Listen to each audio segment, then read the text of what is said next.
Hey there, Keesler members. Need to find your Keesler bank account number? Whether you are setting up a direct deposit or make an online payment, knowing your account number is essential. In this video, I will show you easy way to locate your account number. Let's get started. Go to Keesler's official website. If you have a Keesler account, then you need to log into your account. Now, click on Account option.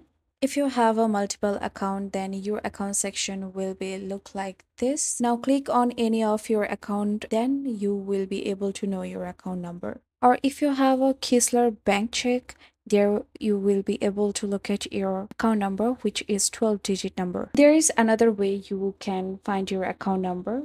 Simply go to their official website and scroll down, call them on their given number, or click on Contact Us option. Here you can see multiple options to contact with them. You can reach them by sending secure messages after logging into your account, or you can call them, which I have already told, and you also can go to their branch or ATM booth to know your account number. I hope all of these options will be helpful to find your Keesler account number. Thanks for watching.